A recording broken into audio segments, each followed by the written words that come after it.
Bir qaraganda bu mavjudotlarni qanday tuzilganligini tushunish qiyin. Ularning qayeri boshi, qayeri oxiri, qayerida oyoqlari bor. Agar umuman bo'lsa, gap meduzalar haqida ketmoqda. Keling, buni tushunib olaylik. Ekranga qaraymiz. Hayvonlarning ruscha nomi qadimgi Yunon mifologiyasidagi mashhur personajlar Gargon opa-singillaridan birining nomidan kelib chiqqan. Ularning eng kichigi meduza bo'lib, u harakatlanib turadigan ilonlardan iborat hashamatli turmakka ega bo'lgan. Chetlari bo'ylab joylashgan paypaslagich dastlabki tasvirlovchilarga bu dahshatli maxluqning boshini eslatgan. Sevgi emas, balki dahshat uyg'otuvchi nigoh bilan. Shunday qilib, bu hayvonlarga meduza nomi berilgan. Ammo meduzalarning baliqlarga umuman aloqasi yo'q. Bu faqat ayrim sanchuvchi ichak bo'shliqlilar hayot siklining bir bosqichidir. Meduzaning aksariyati plankton tarzida yashaydigan avlod bo'lib, organizmlarning tarqalishi va jinsiy ko'payishi uchun xizmat qiladi. Meduzaning tanasi yarim shaffof bo'lib, shaklan soyabon yoki qo'ng'iroqqa o'xshaydi. Bu gumbazning cheti bo'ylab pastga osilib turuvchi ko'plab ingichka paypaslagichlar joylashgan.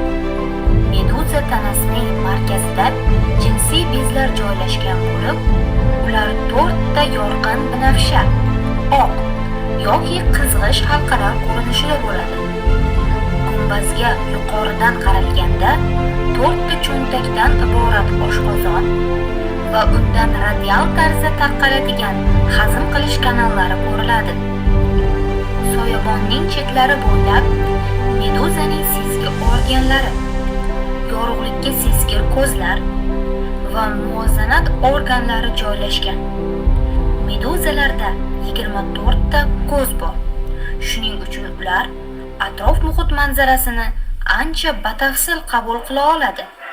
Soyabonning pastki markaziy qismida to'rtburchak shaklida og'iz teshigi joylashgan bo'lib, u yirik og'iz bo'laklari bilan o'ralgan.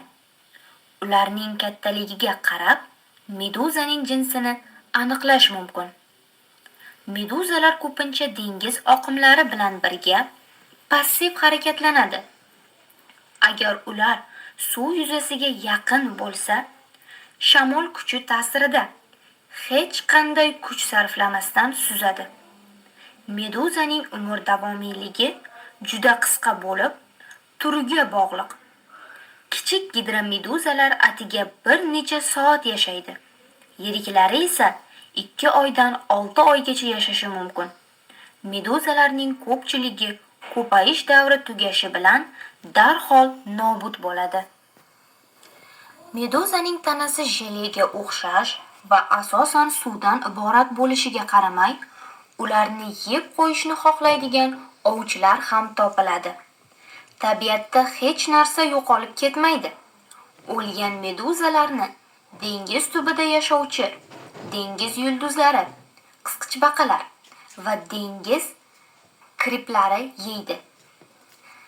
Tirik meduzalarga esa ko'plab dengiz qushlari, ayrim lososlar va tuneslar, dengiz toshbaqalari va akulalar ov qiladi. Meduzalarning o'zi esa paypasdagichlari yordamida mayda baliqlarni, qisqichbaqasimonlarni va kichikroq meduzalarni tutadi. Meduzalar faol harakatlana ham oladi. Buning uchun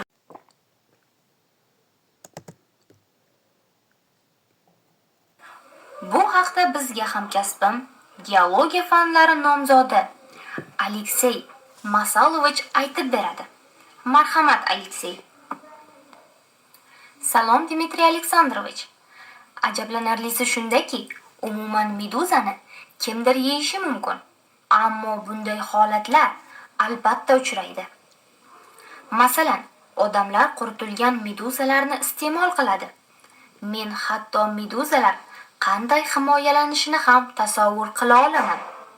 Meduzalar albatta har qanday tirik organizm kabi ozuqa zanjiriga kiradi.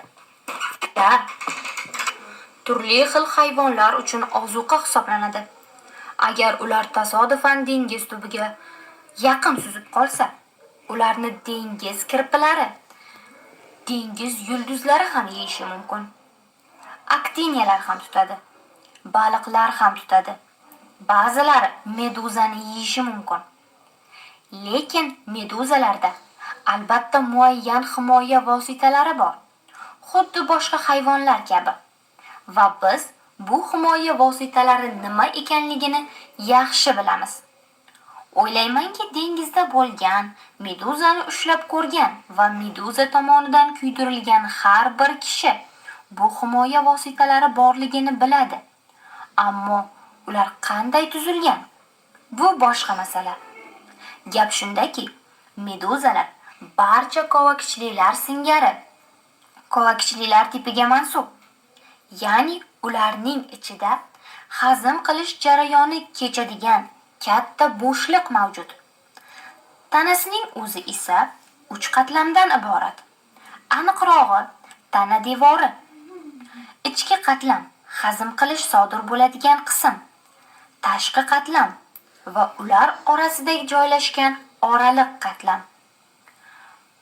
Ana shu tashqi qatlamda meduzalarda juda qiziqarli hujayralar mavjud bo'lib, ular sanchuvchi hujayralar deb ataladi. Bu hujayralar turli biologik faol moddalarni o'z ichiga oladi. Xususan, turli xil kislotalar bo'lishi mumkin. Aynan shu kislotalar meduzaning hujum paytidagi himoyasini ta'minlaydi. Faqat kislotalar emas, lekin ular ham jumlasidan. Bu sanchuvchi hujayralar kolbachaga o'xshash tuzilishga ega. Eng muhimi shundaki, tinch holatda bu hujayralar kichik bir tikancha yoki tukcha bo'ladi. Bu mina yoki shunga o'xshash mexanizmdagi ishga tushirish tugmasi kabi xizmat qiladi. Meduzaning passiv tarzda himoyalanadi. Ya'ni qandaydir hayvon hujum qilib, shu tukchaga tegsa,